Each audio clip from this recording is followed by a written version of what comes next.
And with that, I think we will just begin, and with a welcome to the people on Zoom this time. And we also have had lots of preparation for feeling welcomed this morning. Excuse me just a moment. This is for you. Oh, you have it. Okay, good. All right. So feel welcomed, and I don't know how you can help but feel that way as we begin. And our own speaker, Janelle Seward, is going to tell us a little bit about herself. And next week, we will hope to have our pastor's team here. Remember his name. So we'll look forward to that as well. Janelle, it's yours. Thanks, Peg. I am delighted to be here, and as I was sitting through the sermon this morning, I remember the last time I taught the Mosaic class, sitting in the sermon and thinking, it's like this was all orchestrated. Yeah. Because exactly what Pastor Ryan, I know his name, talked about this morning ties very much into what I want to talk about today. This idea of being, moving from welcome to belonging. And the specific kind of focus that I want to take this morning is for thinking about belonging for individuals with disabilities. So we know that the church, and it said this in the description, is a place where people can grow in their faith, experience God, build community. But the reality is, for many individuals with disabilities, that is not necessarily what happens. And this is not a critique. It's not a, we're doing all these things wrong. It's, we are where we are as a church, and we can do better. And I'm saying church global, not specifically to any one particular church. So that's what we're going to focus on a little bit today, is giving you some information about inclusion of individuals with disabilities, and then some practical ways that that can play out. Before that, you all know this crew of mine that come in late most Sunday mornings, and Owen is 14 and is actually doing tech this morning, so this is a new experience of my son sitting in my session, and my daughter Harper, who is in 6th grade, and then Grayson, who is in 2nd grade. And my background around this topic is I have a background in education, graduated from Hope with a degree in special education, and started teaching. And I, for about 20 years now, have been a part of building belonging and inclusion for individuals with disabilities in faith communities. Primarily schools has been my area of focus, related to Christian schools, Catholic schools, and what it looks like for families to be able to enroll their entire family in a school if that's what they desire. But before I start, I do want to give a little disclaimer that I have lots of experience in this area. I have experience as a parent of children with disabilities.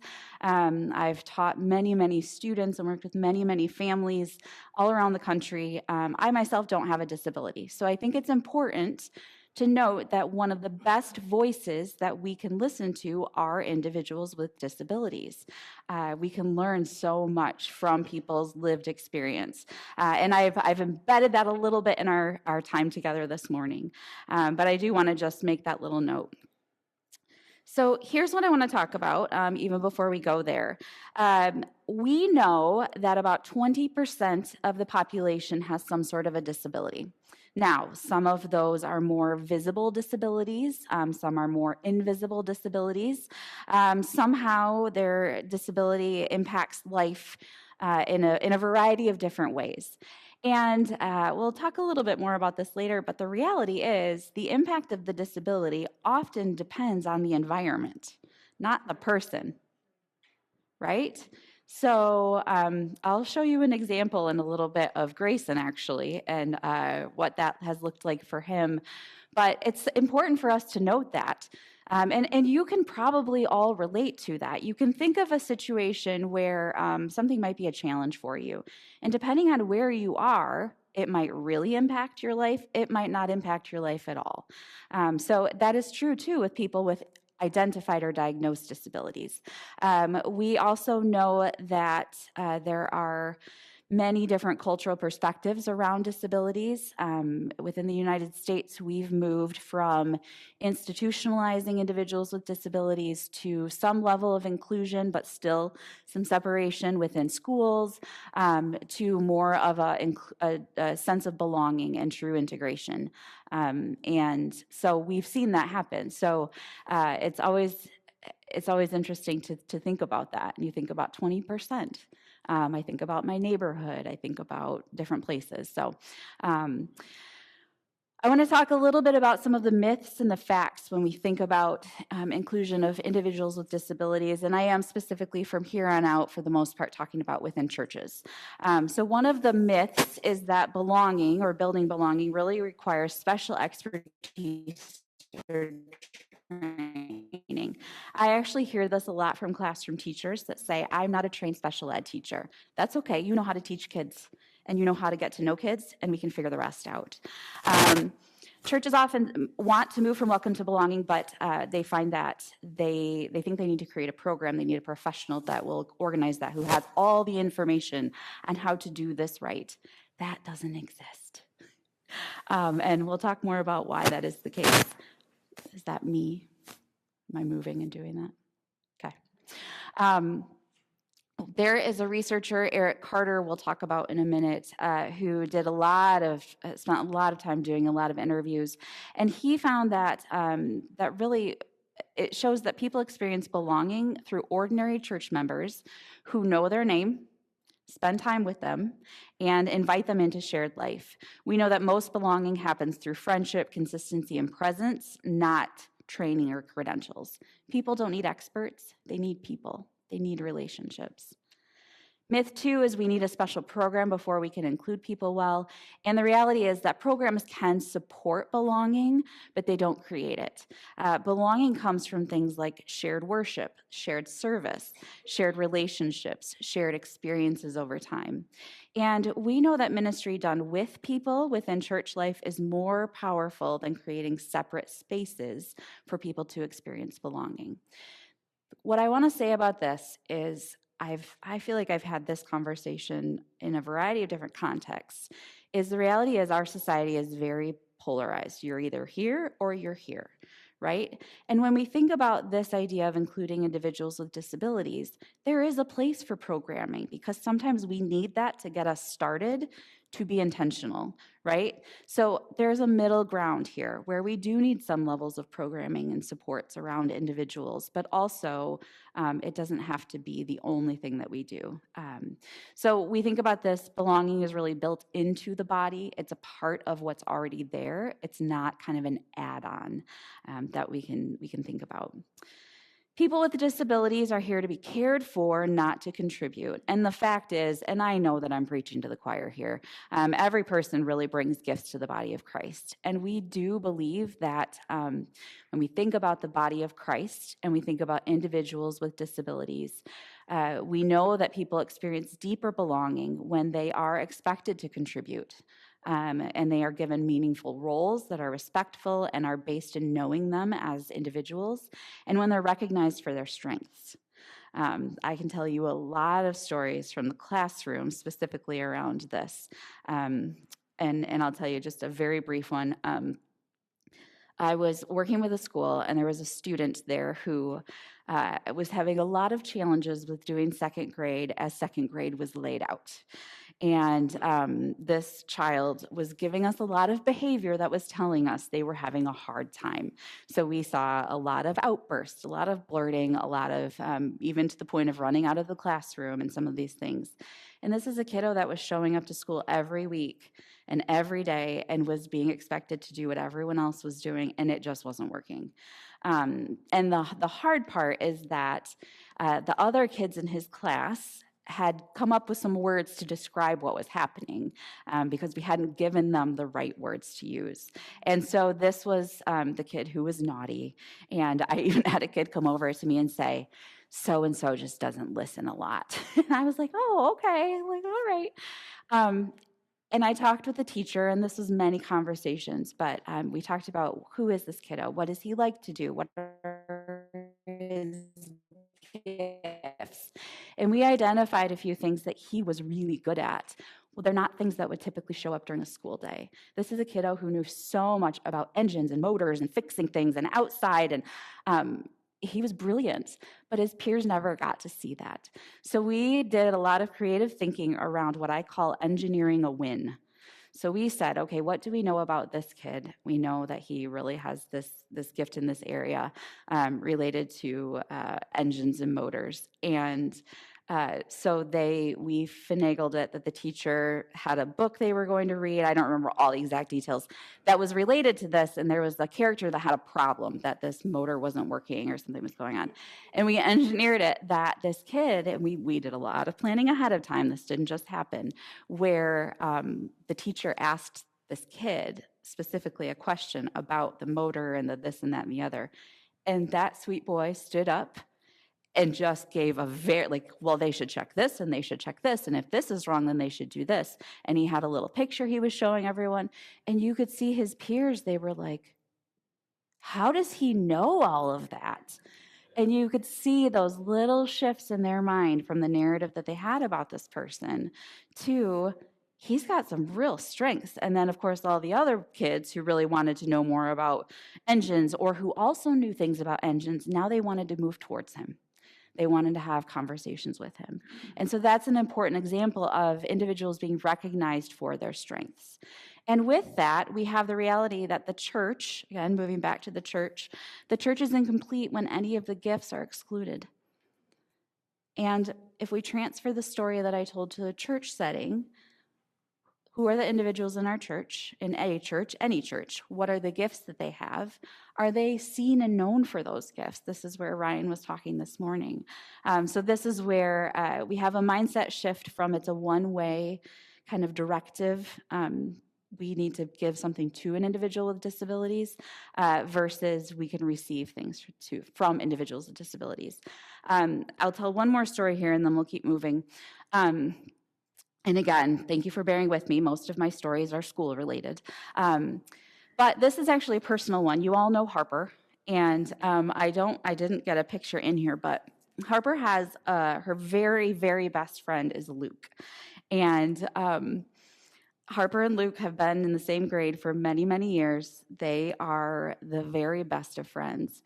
Luke, as an infant, suffered abuse and a traumatic brain injury that led to him. It's really a miracle that he's alive, quite frankly. But Luke uses a wheelchair to get himself around where he needs to go. He does not use words yet to communicate what he needs to say, but he makes a lot of sounds, and he loves slinkies deeply. And Harper, in knowing Luke for many years, knows if she's holding one end of the slinky and Luke is holding the other end of the slinky, he will fling that slinky in different ways and she can figure out what he's trying to tell her. It's unbelievable. And they just love each other. It's like they speak the same heart language, and maybe they've ever shared 3 actual English vocabulary words between the two of them. And so for years, I think there's been a little bit of, not from Harper's perspective, but I'll admit from mine, like, how awesome is it that Harper is friends with Luke, and I can see what she's also, it's a mutual friendship. But what really hit it for me was, you all remember a few years ago, I went through a cancer journey, and my sweet Harper just really, really was struggling, like a lot. And I was home recovering from my surgery, and she would be at school, and I would get a text from different people at school who had an eye on her, just saying what a hard day she was having, and was needing to take a lot of breaks with their therapy dog they have at school. And I got a picture of her taking a nap on top of the therapy dog one day. So I knew she was cared for. I knew she was okay. But it was a hard season for all of us, especially for her at school. And then I got a text one day from a friend of mine who is actually Luke's assistant at school for some physical things. And she said, I have to tell you what happened today at recess. And she sent me a picture, and it's Luke and Harper outside. And Luke is sitting down on the ground, and Harper's kind of across from him. And there was probably a slinky involved because that's Luke.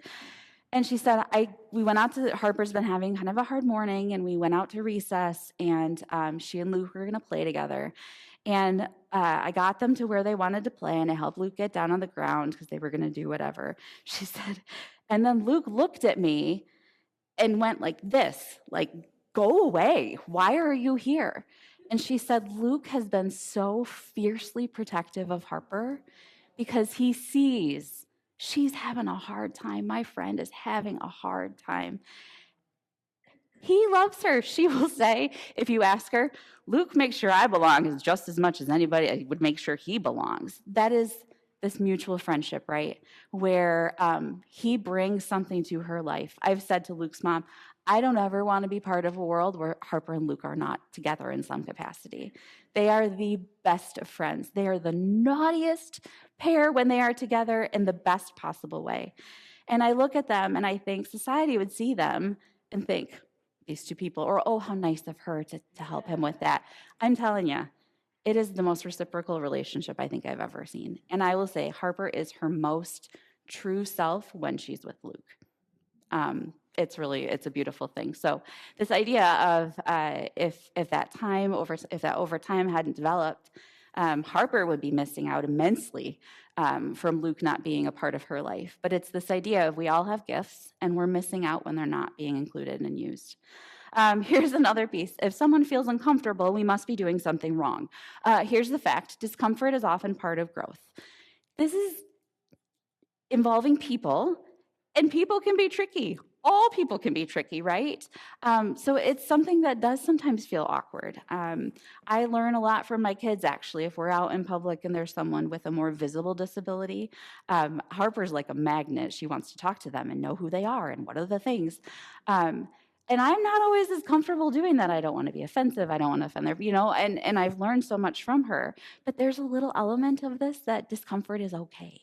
And I'm okay being willing to be uncomfortable and kind of being vulnerable and stepping towards someone. So learning new ways of being in a community can feel awkward at first. It doesn't mean that it's harmful or that we're doing it wrong. It means that we're changing, quite frankly. And at the end of the day, comfort's not the measure of faithfulness, but love and compassion are. The fifth myth, families will tell us what they need. The reality is many families hesitate to say what they might need if they have a child or an adult, a peer, a sibling with a disability. They might hesitate to ask for help. The reality is that families of individuals with disabilities are advocating all the time for a variety of different things. And it can be really exhausting, and it can also be very isolating.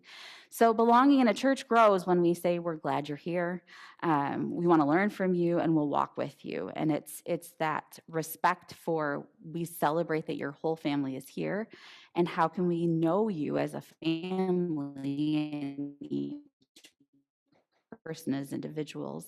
A story I told at the last Mosaic I did from this very church is a few years after, it was maybe within the first year that we had been here. And Grayson has come a long way. You all now maybe see him go up to the front, and I don't go to the front anymore. And there was a Sunday where he was having a really hard time, and we were sitting in the pew, and it was, I know him, and this is a few years ago. He's in a much more stable place emotionally, I'd say now. I know him, and I know when that pot's starting to boil, and I know we're kind of heading towards him losing it, right? And sometimes we can move back down, but not always. And when we call it flip your lid, like we have lost it, right? My usual best approach is to get out fast with him because he needs a different space. And we were in the middle of a sermon, and I could see it starting to escalate, and he's real quiet at first, and then he starts saying what he wants to say in a real loud, angry whisper. And I know I have about 20 seconds.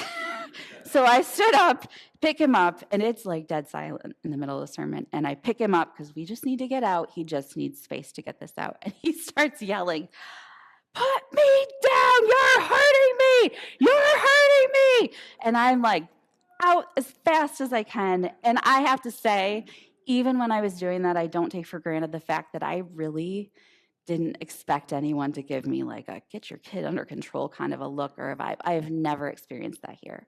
That is not true for many, many, many, many families. And so we got out, worked through it. We were fine. And the next week, someone came up to me out in the lobby and said, "Hey, was that your son last Sunday during the sermon that was having a hard time or being kind of loud or something?" And my brain is like, "It's going to be okay." But yep, that was, and I'm expecting what many other families have experienced, not here at our church that I'm aware of, but some version of, you really need to get your kid under control, or maybe you need to go somewhere else where he can, do what he needs to do. And she said, "I just loved that he did not want to go out of the sanctuary." And it took, she said, she said a few other things, and I didn't know what to say. I just thought, oh, yes. And I think until I finally said, I really appreciate you saying that, because that is definitely not what I was thinking when that was happening. And I just thought, maybe she does. She has no idea what a gift that was to me as a mom of a kiddo who did something that was hard and for my other two kids, probably embarrassing, but even they, after the sermon, and I think my Uncle Randy wasn't here that Sunday, so Harper and Owen were left sitting in the pew by themselves, and after church, they said during the passing of the peace, they had so many people come up to them and say, "We're so glad you guys are here," intentionally to find them, because here you have a probably 12 and 11 or 8-year-old at this point sitting there. And so not just for the kiddo who's having a hard time or the individual with a disability, but for the whole family, we're glad you're here. Don't ever take for granted what that means. So why this matters. As you can imagine, when myths kind of aren't talked about, things can appear welcoming, but still might remain inaccessible. We want to think about the truth, and we want to humbly and vulnerably just say, this is what we desire. We might not know how to do that, but we want to try. I often say with schools, if the why is solid, the how and the what will part. So we want to think about that, and knowing that it's not going to be perfect, but we want to be open to learning. Welcome says you're allowed here. Belonging says you matter here. You are needed here. I literally, the whole time Ryan was talking about that this morning, I was like, I don't think I shared my PowerPoint with him, but how did he? There's a difference between being tolerated and being known and needed. Those are different things. I would say to teachers or anyone sometimes, the difference between going to a new place and you're welcomed, like people aren't telling you to leave, and let's say it's join a group and do this, that, and the other, and everyone kind of migrates to where they're going, and the person is welcomed and a part of the group. There's a difference between that and someone coming over to them and saying, "Hey, come join our group." That's different. Invited is different, right? So I gave you a handout that talks about the 10 dimensions of belonging. And I talked about this the last time I did a Mosaic class, and I gave you a handout that really expands on this quite a bit. This is Eric Carter, who I referenced earlier, did a huge research piece around what it means for individuals with disabilities to experience belonging in churches and in faith communities. And through hours and hours and hours of interviews, he actually identified 10 different dimensions that make up belonging.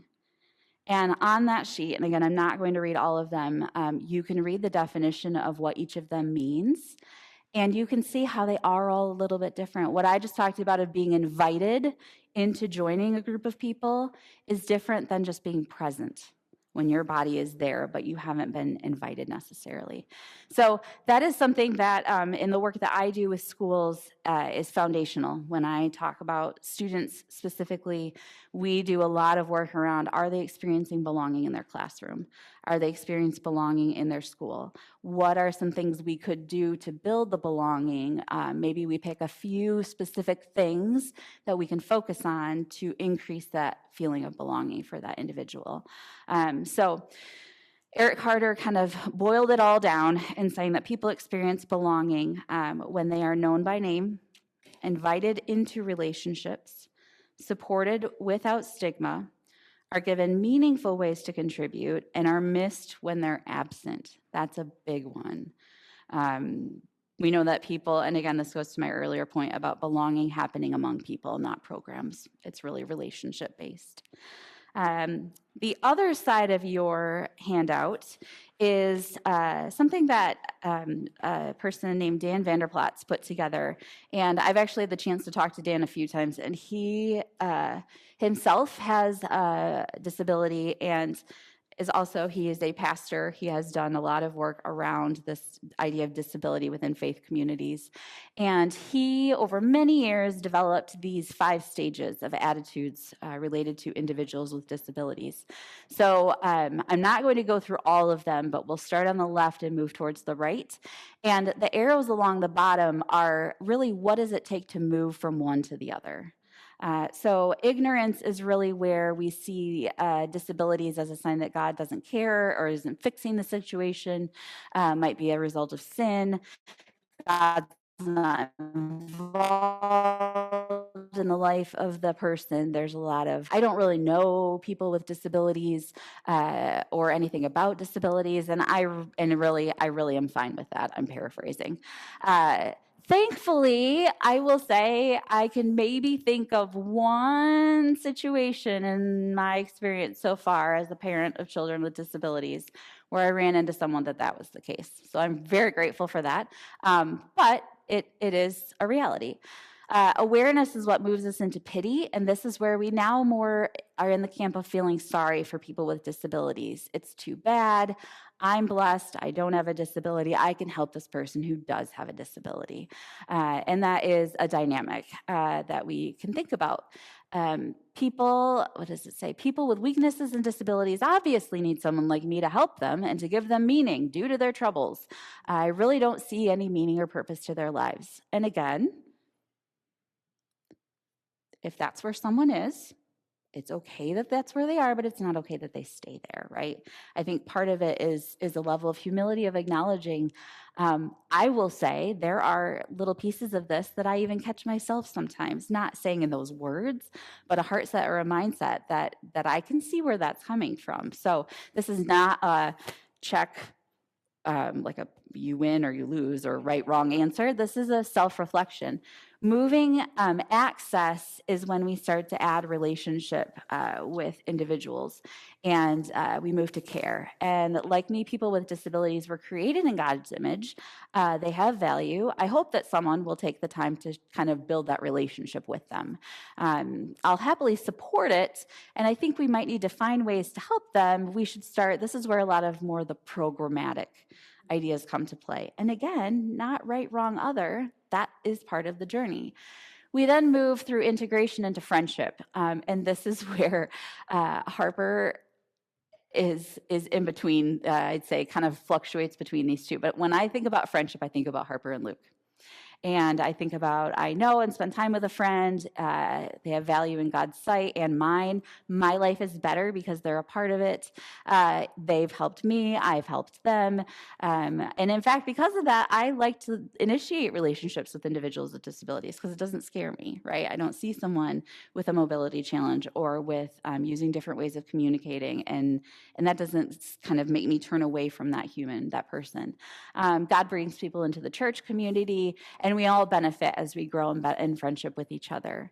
Engagement is kind of shifts us into the co-laborers, and it's this idea that we are doing ministry with each other. It's that God's called each of us to serve and praise. It's that He's done the same for all individuals. And I think ministry should not just be to people with disabilities, but alongside people with disabilities.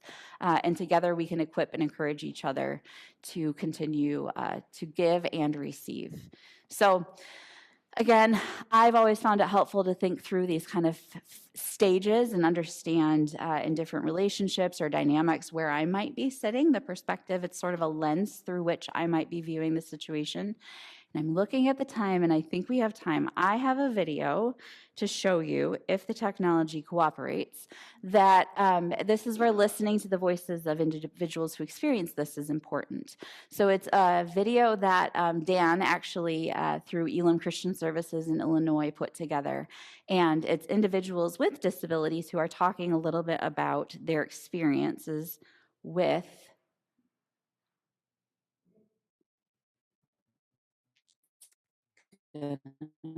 work.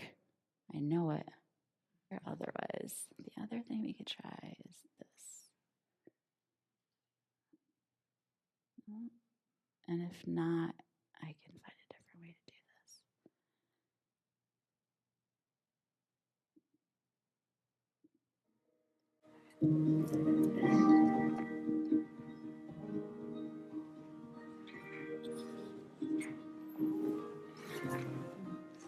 I've been bullied my whole entire life. When I was 3 years old, I was diagnosed with attention deficit disorder.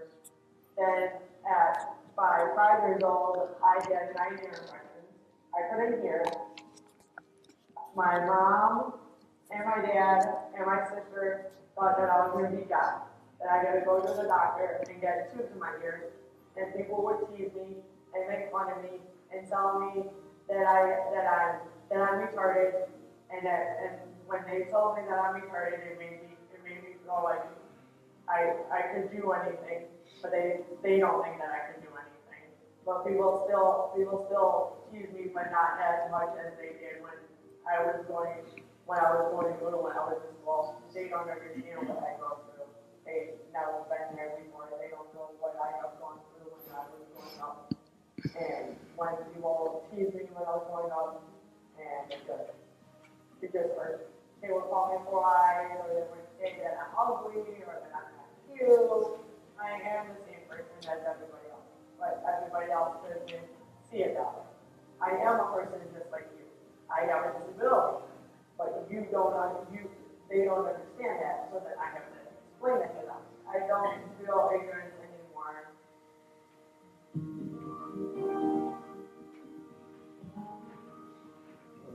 So crazy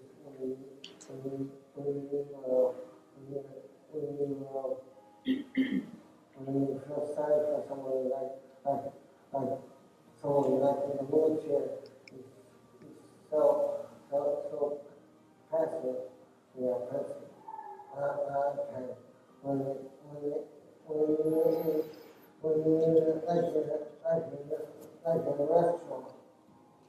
The restaurant is when you get through it, you show it right here in the corner. And because that is kind of more different. Well, I felt angry, but then I always felt different.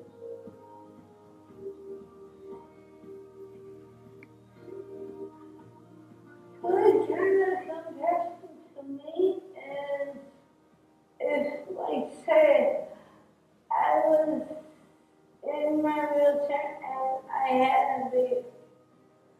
had to go somewhere fast. Now I know I can't push myself through there, so if I ask somebody to push me fast, and they did it.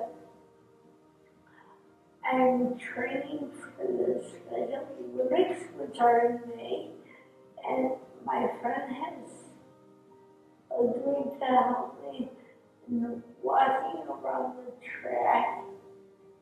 My friend has shown compassion by just grabbing my hair and walking me along the track. I compassion by pretty much going to the big homeless shelter and making the food for the homeless and then serving it to them. It makes me feel really good to know I am changing somebody's life because they count on me.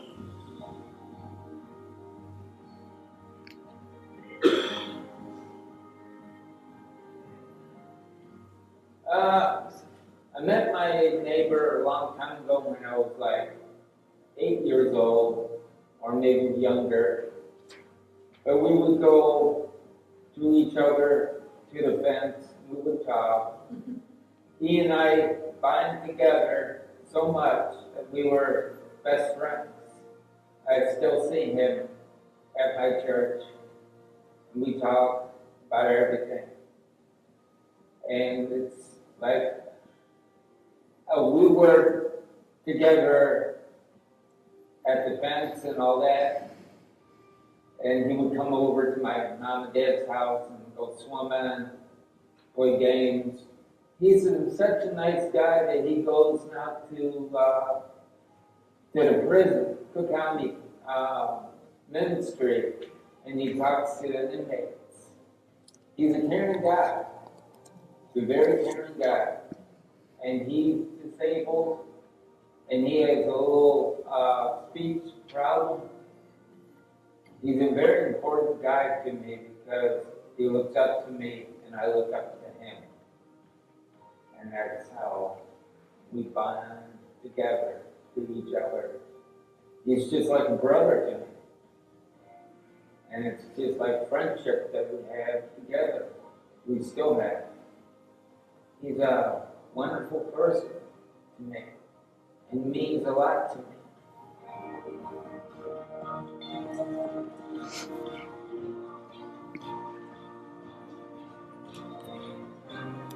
Well, my definition of a co-laborer is someone that works right alongside with me. My job is as a co-laborer is to just keep using my talents, use my talents for the way God wants me to be, and God chooses others to use their talents in many different ways. We all have different types of talents, but when they all come together, that's for the glory of God. That's the great thing. Treat people the way you want to be treated, and then that helps me to remind myself whenever I feel like even treating a person the wrong way, I'll always remember to be a co-laborer to someone means I need to be a co-laborer back.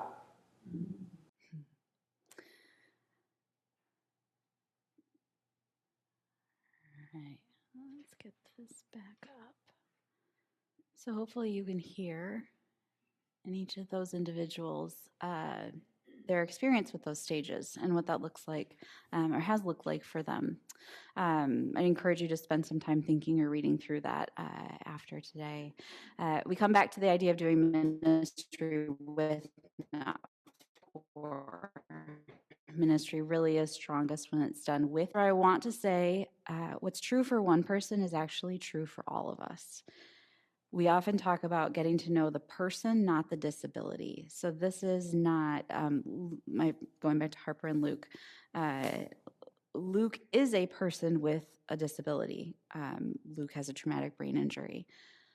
Someone else with a traumatic brain injury would be a totally different person, right? The diagnosis might be the same, but it's more about who is the person than what is the diagnosis or the disability, the name of the disability. So we really think about getting to know the person, not the disability. I think about that with individuals with hearing impairments. Who is the person first? What are the barriers they might personally be expecting or experiencing, and how can we support them through that? So this idea of with, not for, and really important for us not to make assumptions in the process of that. So I'm going to talk about barriers. And before we do that, I'll tell you a little Grayson story. We'll see if this all works the way I want it to. So many of you know, and if you were at the first time I did this class, Grayson has a really complicated heart condition. We knew before he was born that was going to be the case. He's had 3 open heart surgeries, and I don't know how many other procedures. One of the things we know about individuals with his particular type of heart condition is that every time they need to be put on bypass for a heart surgery, there are implications, and that affects their brain development, especially when it happens when they're like 4 days old. So with Grayson, one way that all of his journey has affected him is that reading and writing is really hard for him.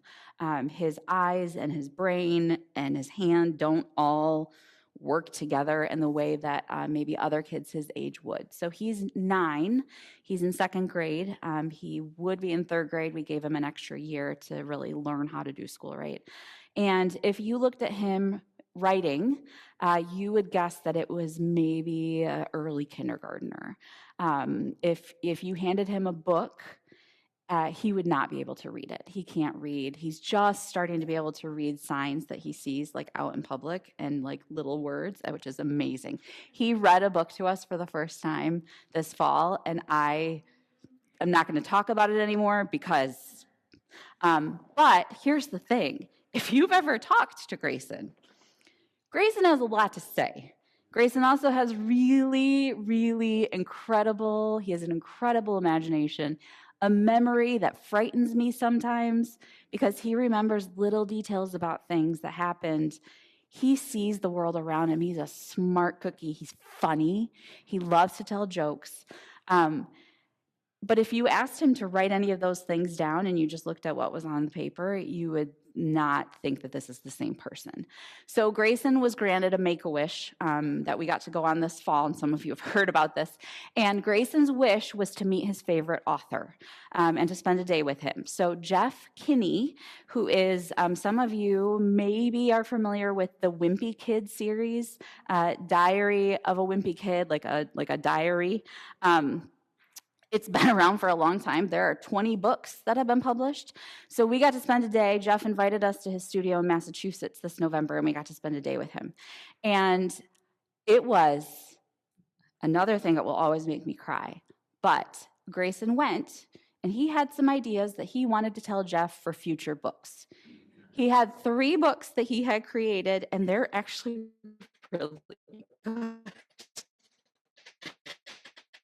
And he had a whole plot, and he had one of his points was he has bought all 20 books with his chore money. He saves his coins. We have all 20 books in our house. This kid loves stories, loves the humor, loves all of that. And he and Jeff sitting together in his studio for like 2 hours, it was like just watching 2 people geek out about this whole series. So Grayson went with this, Jeff is going to need me to tell him about these books because he really should do these someday. And so I want you to bear in mind that this is a kiddo who really functionally cannot read and write on his own. And if this works, you're going to see Grayson pitching his book idea to Jeff as Jeff is working on a project. And one of the things that Grayson talks about is a character that was a very minor character in a couple of the earlier books that Grayson has put in this new book that he is proposing. And you'll hear what Grayson says to Jeff. They have this whole conversation. So let's really hope this works. Here, take this because you already did a cover for it. Oh, you did? Oh, yeah. So it's about Greg, that is Greg was familiar. Greg's in a band with Rowley. It's funny. Yeah.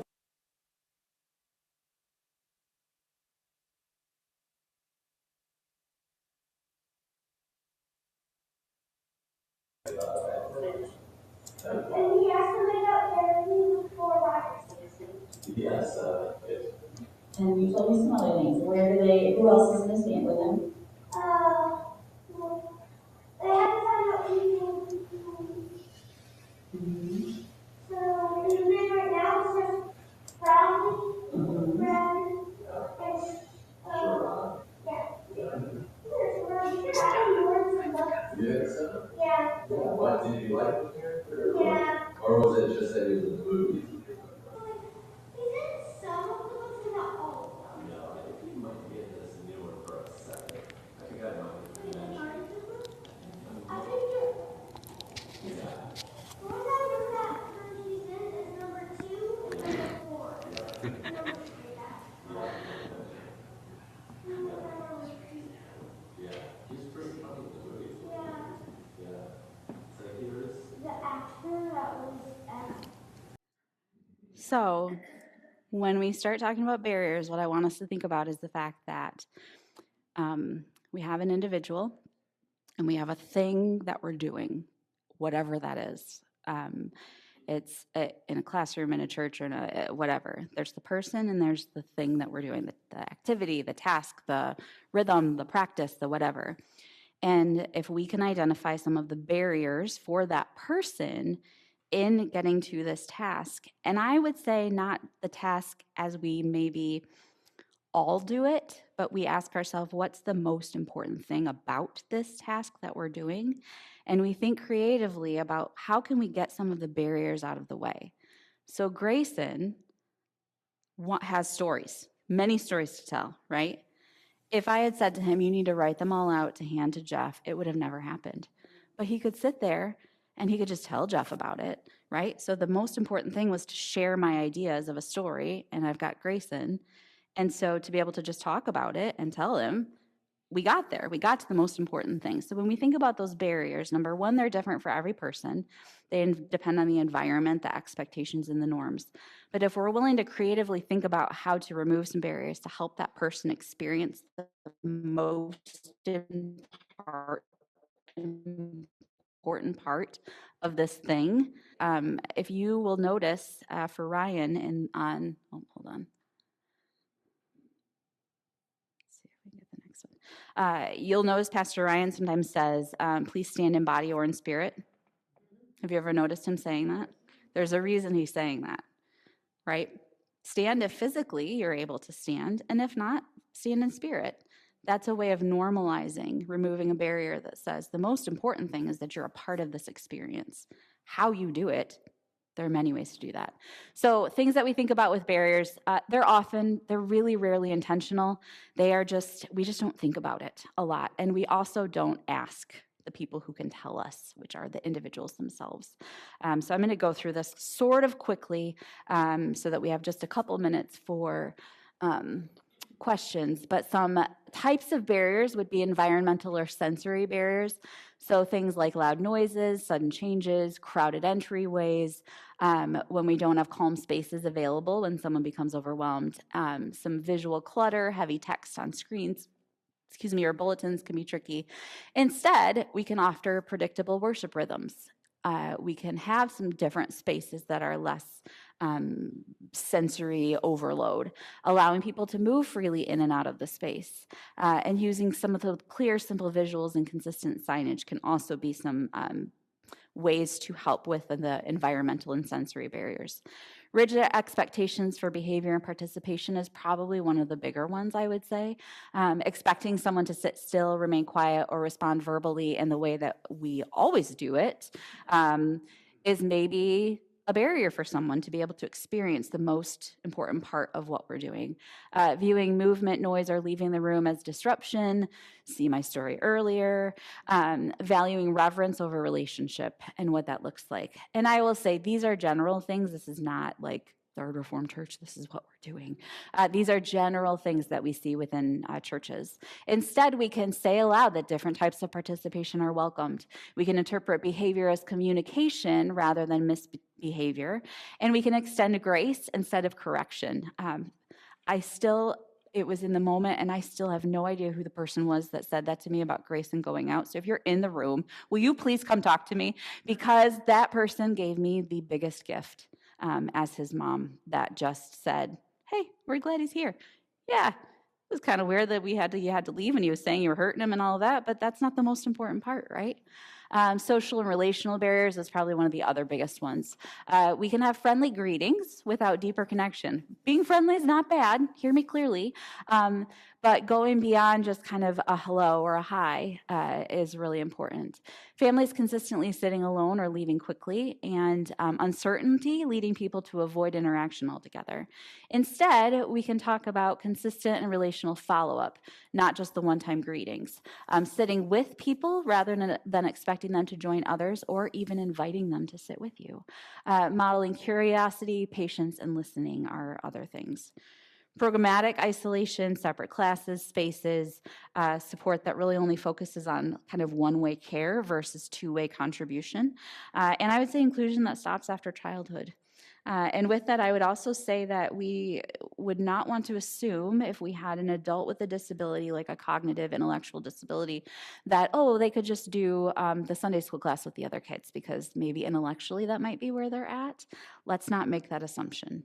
Let's get to know them and what would be most meaningful to them, and then think about what would be most meaningful to them is probably